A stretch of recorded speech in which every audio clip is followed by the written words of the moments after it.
Welcome to Founders Future, a podcast powered by Closers.io, where we dive into the journeys of innovative entrepreneurs and explore the road ahead of them and their companies. I'm your host, Olivia Sammons, and in each episode we'll uncover the stories behind impactful ventures, the challenges faced along the way, and the strategies driving their future growth. Today, I'm very excited to be joined by Allison Chaney, founder of Growth Catalyst, a business growth strategist who helps leaders cut through complexity, identify what truly drives results, and build companies that scale with intention. Allison works with founders who are ready to move out of reactive mode and into focused, strategic leadership, where growth is deliberate, aligned, and sustainable. Allison, welcome to Founders Future. Thank you so much for joining me today. Yeah, thanks so much for having me. It's a pleasure to have you here, and I'm excited to dive in and learn more about your journey. So, with all of my guests, I do actually like to start at the beginning. So, if you don't mind briefly taking me back to what it was you were doing before you started up the Growth Catalyst, and then from there, what was the motivation behind it? Yeah, so I've been a digital marketer for over 26 years. So I got kind of into the game pretty early. Yeah. And I went through all of the, evolutions of it. I was in SEO, I did social media, I had a full service marketing agency. And that's sort of what I've been doing, all along. I had a little bit of a time where I was doing training. So I was actually doing a lot of public speaking and teaching people how to think strategically and execute marketing plans and create action plans and things like that. And then more recently, I got involved with a growth marketing agency where we really focused on growth hacking and agile methodologies to get results faster. Yeah. So everything is in that world of digital marketing, and there's been evolution all along. But I would say AI has been the biggest, I don't even know the word for it. Biggest catalyst that's Yeah, happened in marketing so exactly. far. Yeah. Oh my gosh, it's crazy. It's the On biggest point. thing that's ever happened to my industry. So Literally. we're weathering this as well. So that's I where we love. are. Yeah, and having such a long background in like digital marketing and marketing specifically, it's like a forever changing field. So to be able to pivot and learn constantly on the way must have set you up great for entrepreneurship as well. Like just being able to do all the jobs and wear all the hats and continue to learn along the process. Yeah, absolutely. And I think that's one of the things. I've actually done some business coaching in my time as well. I actually at one point owned a business accelerator.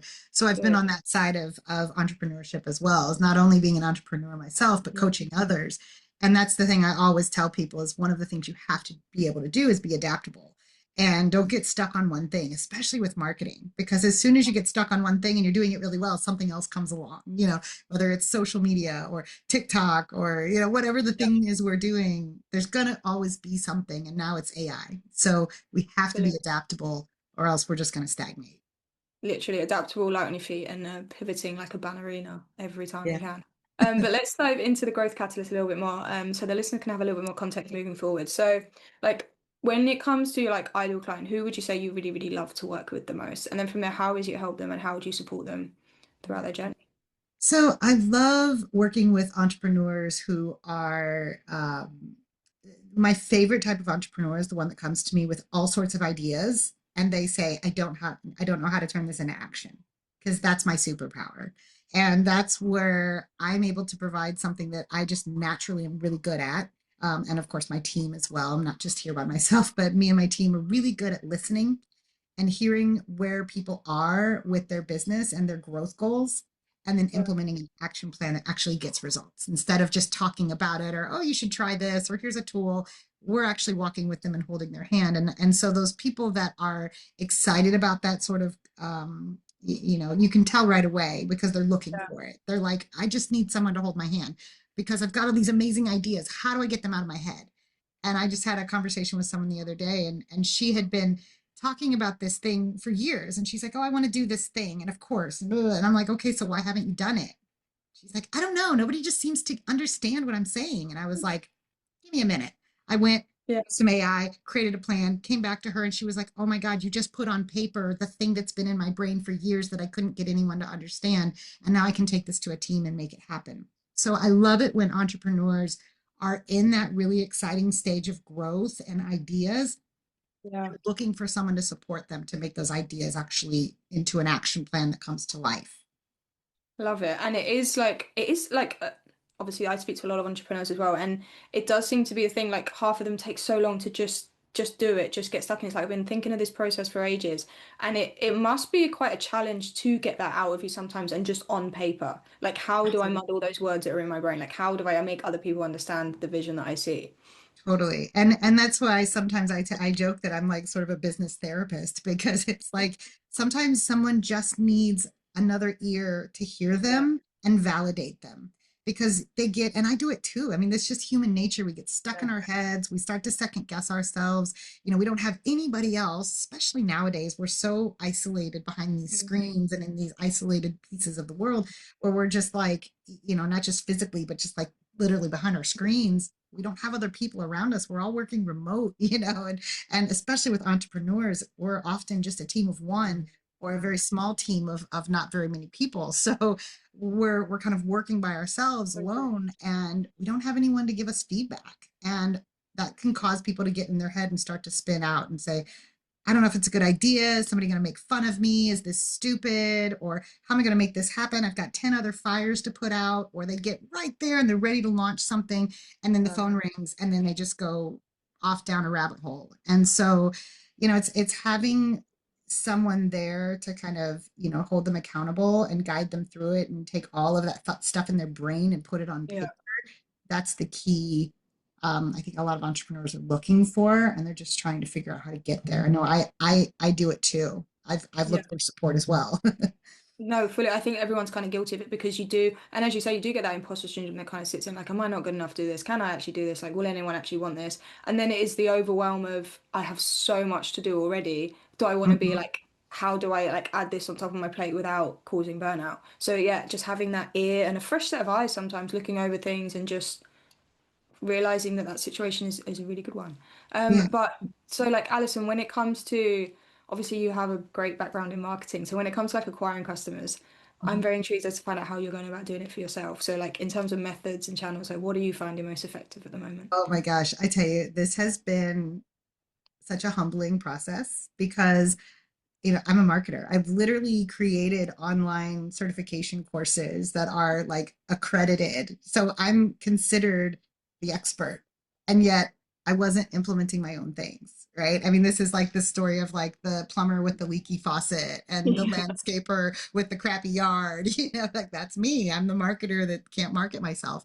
And so I found myself getting really stuck because, and this is sort of the place that we've been um, with my business partner. We were really stuck and we were like, okay, we know how to do all these things. What's in the gap? Why aren't we doing it? We were just overwhelmed. We had too much going on. So we built a system and we started building a system to kind of like implement, just like we're doing for our clients, we're doing it for ourselves. And then we also enrolled in a program to get support because Yeah. the worst thing you can do is think that you're the smartest one in the world and you've got nothing to learn from anyone else. I mean, that's just that's the recipe for failure. So um, I really had to like take that moment and be humble and say, okay, who out there can teach me to do what I'm not doing so that I get a different result? Otherwise, I'm just sitting here going, yeah, that would be a good idea. And then I never actually do it. So we found a program that was actually very similar than to the program that we're offering. It's literally like, somebody can hand me a tool, but whether or not I actually use it is another story. So Yeah. we found a program where it was all these playbooks and all these tools. And I was like, you're not teaching me anything I don't already know. But what they were doing for us is providing accountability and a system. And then I was like, Yeah. oh my gosh, this is the same thing that we're doing for our clients. So it's just sort of like a mirror everywhere in my world. And I'm like, oh, the thing that's working is to say, here's where we need to go. We need to get in front of people and we need a system. So we're implementing this system. And basically, it's, all the things that you would think about. We're doing, social media strategies where we're setting up events on LinkedIn. We're inviting our audience. I have over 13,000 contacts on LinkedIn. So I'm literally going through my list of thousands of people and going, okay, who would be a good fit for this? And personally inviting them. It's a lot, right? But it's consistency. It's repeating the process over and over, learning what works, learning what doesn't work, and then pivoting away from that, doing more of what works. We're looking to build partnerships with other companies that are sort of in a similar space. So actually, the training company that I used to work for, um, I feel like they're a very good fit for us because actually they do a lot of deep training in tactics and methodologies that align to what we do, but we just don't. I'm like, why reinvent the wheel? If somebody wants to learn how to do a specific type of, Facebook marketing, for example, I'm like, great, here's a whole suite of courses. You should use this. And so what I'm, sort of a dream for me is to partner with businesses like that who I naturally am going to refer and Yeah. that can partner together and say, okay, I want access to their, like, to be brutally honest, I want access to their people and I want to give them access to my people in return. It's a win-win, and say, hey, how can we promote each other and Hmm. make it a collectively bigger offering? So I'm looking at options like that to create bundled offers with other agencies and with other service providers. Because the more that basically what it is you've got to get your message out to as many people as possible. You've got to get it out to the right people. Right now, that's kind of the nut we're trying to crack is where is that audience? Where is our audience of people who are investing, not just like, oh, I want to do a $27 tool that I'm never going to use, but they're actually serious about investing. And then once they're serious about it, they'll put their work into it. And so I'm looking for, those types of things. And so that's what we're trying to figure out right now is what's the right messaging, what's the right Yeah. platforms, and we're testing everything. We're doing email, we're doing social media, we're doing SEO. So we've got blog posts, Cool. we've got webinars that we're doing. We're doing free workshops to, help. We're giving a lot of things away. Honestly, that's making me a little nervous because I'm like, oh my gosh, we're giving away so much value. But at the end of the day, if somebody sees the value in what I'm giving and they see that, wow, if this is just a piece of what I get by working with you, they're going to appreciate the gift and hopefully want to work with us and join our programs. So that's kind of the leap that we're taking right now, and it's completely different than what we've done in the past. So So a new leap, a new venture. And I feel like you do have to kind of test a lot of avenues at the start, like have your fingers in multiple pies, see what is working well. But at the end of the day, it is being authentic, as you say, like making sure you have that avatar, you're seen as that specialist online, and you're just being very consistent with it. It can be mundane, it can be boring, but you do just have to do that. And I really like for any listeners that are playing along as well, like the the investment that you make in yourself is never a bad decision, especially when it comes to your business because you can't know everything, you can't learn everything. So just being able to help people that or learn from people that have already done it in the past will save you like a year's worth of time. And when time comes to play as for entrepreneurs, it's a very valuable thing. We can't get it back a lot of the time.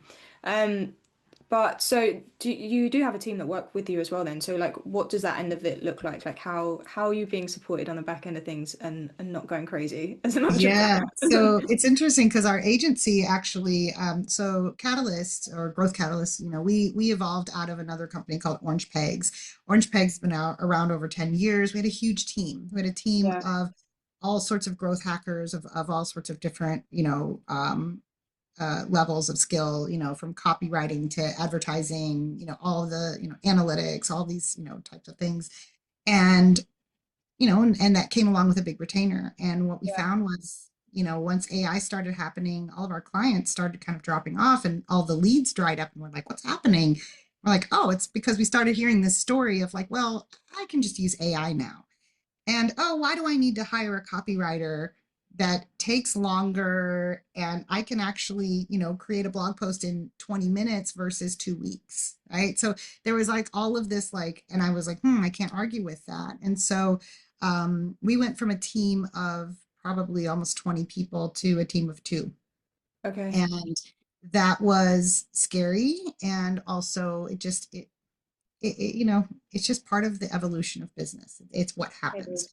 And so we had to pivot and we had to say, okay, if our clients were up here with this giant price point and they're no longer paying that and now they're down here with this much smaller price point, what can we do? Like we can't hire copywriters, we can't hire, Yeah. graphic designers. We just don't have the budget for it. What can we do? And I said, well, let me see if I can train AI.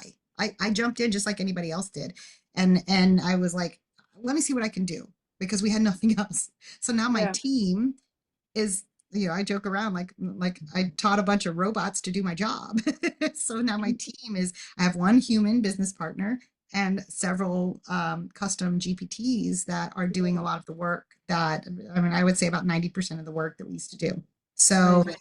It's incredible. And then, of course, we have other, sort of strategic partners and things like that. But it's really just right now, it's a core team of two, because we had to really get lean, and Yeah. literally everything just dried up one day. We woke up and we're kind of like, uh, what just happened? Mhm. 10 years of success where we had our led up to our best year yet. And all of a sudden we were at a 10th Yeah. fraction, a literal fraction of what we had been doing. And we were like, what's going on here? Um, so yeah, it went down to that. And what we have in our vision for the future now is we're building an ecosystem of support, and a whole system that we're going to teach people how to use AI tools. We're Yeah. not much unlike a lot of businesses that have made this pivot, but what we're doing is we're offering our own personal support. And so we're selling ourselves. And what our vision for this is there's a lot of experts and there's a lot of amazing humans in the world, not just Hmm. in marketing but in business. And what we really love, and this is part of the joy of living in Hawaii. I live on Maui, my business partner lives on Kauai. We have access to a lot of things that the rest of the world doesn't really have access to, that you wouldn't necessarily think are important for business. But what we've learned in our experience in living here is that literally sometimes what you need to do in order to make an idea solidify and get things into action is to go put your feet in the dirt, go put your feet in the sand, go put your feet in the water, go get grounded, go get in touch with the land, the air, the sea, something to get you out of here and into here, so that you're getting in connection with what you're really here for in your business. Because what we find with entrepreneurs is it's not about a paycheck. They're not chasing a paycheck. They're chasing something bigger. They're trying to achieve something. They want to make an impact in the world. And, I always joke, like, when you become an entrepreneur, there's two things that everyone thinks you have that you don't have. That's time and money. Those are the two things that go away the fastest. Yeah. But what we learn is they're doing it for passion. They're doing it for something that really matters. And so what we do is we help people connect to that. And so our vision for the scaling of this business is to bring in those practitioners who can also help people stay grounded. And so we've got different, little treats that we're planning here as part of our cohorts going forward, Amazing. where people can come in, other experts can come in and help people to find that balance, so they can be, we all say, if your engine is running well, then the rest of it's going to go great, but if you're running on fumes, you're not Yep. going to be good for anyone. And so we really help people find that balance. And our vision for that future team is to have that nice balance of experts across a lot of different, Yeah. modalities and methodologies, to really help people find that core purpose and to make an action plan to get them there. So it's really fun.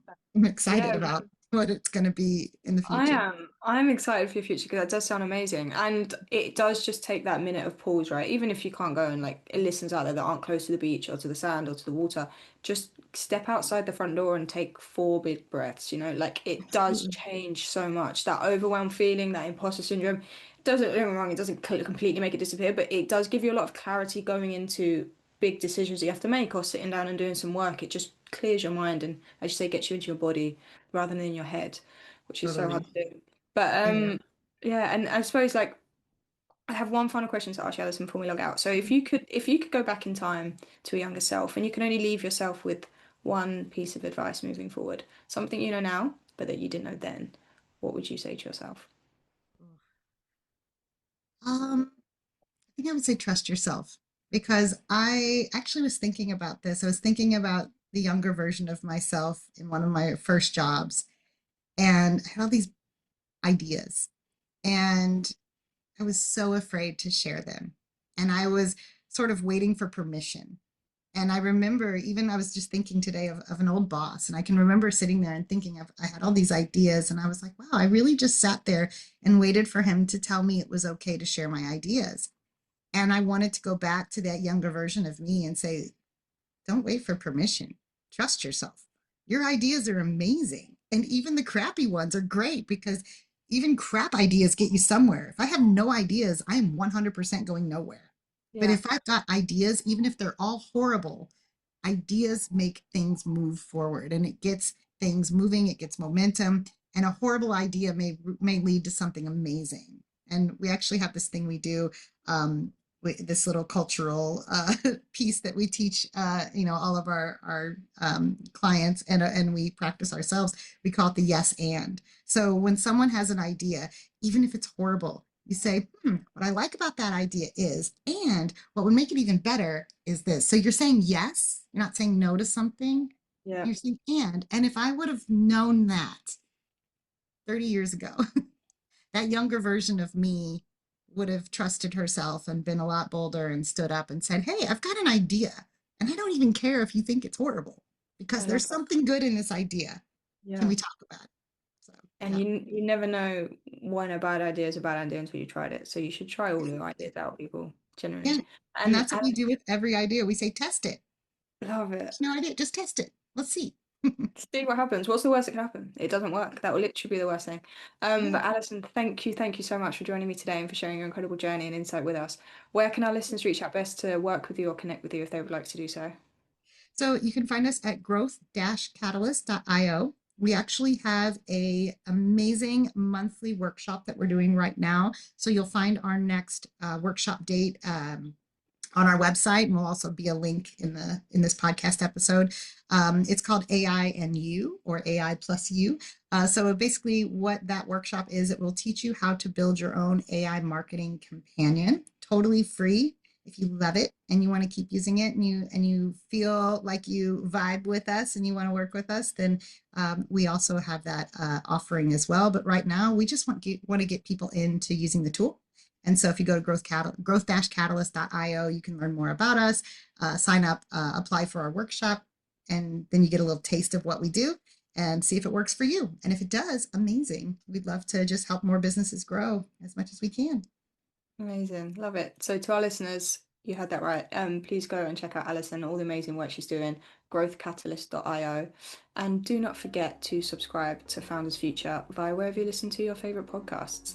And if you are a business owner, specifically a coach, consultant, or agency owner, and you're really looking to scale your business and you want to enhance your sales and marketing efforts, visit closers.io to hop on a call with one of our team and discover how we went from $0 to $30 million per year in less than 3 years. But until then, keep on climbing, and we will see you on the next one.